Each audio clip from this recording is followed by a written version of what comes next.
मित्तल परिवार के लोगों ने किया राध्या को शादी के लिए पसंद, तो सुजाता ने किया मित्तल परिवार के लोगों की बेइज्जती। जी हां दोस्तों, आप सभी के फेवरेट सीरियल मन अति सुंदर में जब राध्या की मोटे लड़के से शादी टूट जाती है और तभी दादी बोलती है कि हमारी राध्या किसी भी ऐसे वैसे लड़के से शादी नहीं करेगी, हमारी राध्या की शादी किसी राजकुमार से होगी। और राध्या जब दादी के साथ मंदिर में गई होती है तभी वहां पर मित्तल परिवार के सभी लोग पूजा अर्चना करने के लिए आए होते हैं और उन्हीं में से एक उनका बड़ा बेटा होता है जो कि राध्या को पसंद कर लेता है और अपने परिवार में जाकर के बोल देता है कि मैं अब इसी लड़की से शादी करना चाहता हूं। लेकिन राध्या के बारे में किसी मित्तल परिवार के लोगों को ना पता होने की वजह से राध्या का कुछ पता नहीं चलता है। और बाद में जब राध्या का पता चलता है तो सुजाता सोचने लगती है कि अगर यह राध्या हमारे से भी ऊंचे खानदान में चली गई तो हमारी नाक कट जाएगी और हमारी बेइज्जती भी बहुत ज्यादा करवाएगी। इससे अच्छा है कि इसकी शादी को तुड़वा देते हैं। अभी तो इस राध्या की शादी मैं किसी ऐसे इंसान से कराऊंगी जो कि हमारे कंट्रोल में रहे और हमारी बातों को सुने और समझे।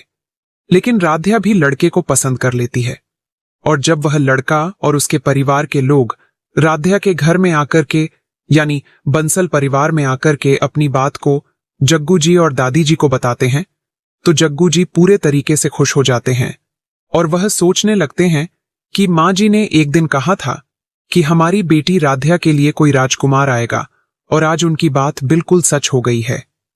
जहां एक तरफ सभी बंसल परिवार के लोग खुश हो रहे होते हैं कि राध्या को इतना अच्छा खानदान मिल गया है, इतना अच्छा लड़का और इतना अच्छा परिवार मिल चुका है, राजशाही परिवार मिल चुका है, वहीं दूसरी तरफ सुजाता को उन सभी चीजों से बहुत ज्यादा जलन होता है और सुजाता यह बिल्कुल भी नहीं चाहती है कि राध्या का शादी मित्तल परिवार में हो सके।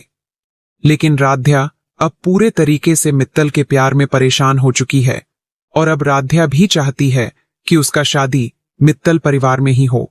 वहीं दूसरी तरफ राध्या को गौरी बहुत ज्यादा समझाती है और बोलती है कि राध्या, यह शादी का मामला है, इसलिए कोई जल्दबाजी मत करो।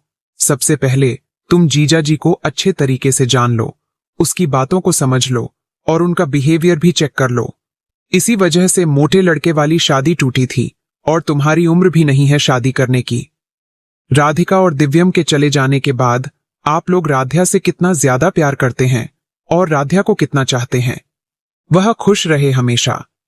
हालांकि दोस्तों, जैसे ही मंदिर में शिवजी की बारात आती है खुशियों का माहौल बन जाता है और दादी और पूरे बंसल परिवार के लोग जाकर के पूजा अर्चना करने लगते हैं। लेकिन राध्या थोड़ा मित्तल खानदान के प्यार में घूम सी रहती है और उसको समझ में नहीं आता है कि अब वह उनके पास तक कैसे जा पाएगी और अगर वह दोबारा नहीं मिले तो राध्या का क्या होगा। हालांकि राध्या जो होती है वह अपना सच किसी को नहीं बताना चाहती है, इसलिए वह अपने मम्मी पापा यानी दिव्यम और राधिका के बारे में कुछ भी नहीं बताना चाहती है किसी से।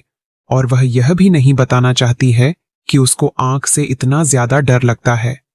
राध्या तो पहले से ही सोच करके रखी थी कि जो बंसल परिवार के सभी लोग, उसके दादा और दादी और उसकी बड़ी दादी जो है वह जो तय करेंगी वही करेंगी। लेकिन जो गौरी होती है वो राध्या को बहुत ज्यादा समझाती है, कली मम्मी भी बहुत ज्यादा प्यार करती है, इसलिए तुम्हें परेशान होने की बिल्कुल जरूरत नहीं है। लेकिन जब सुजाता को कुछ भी समझ में नहीं आता है तो वह एक बार फिर से राध्या को परेशान करने के लिए उसको जोर जोर से मंदिर में ही डांटने लगती है।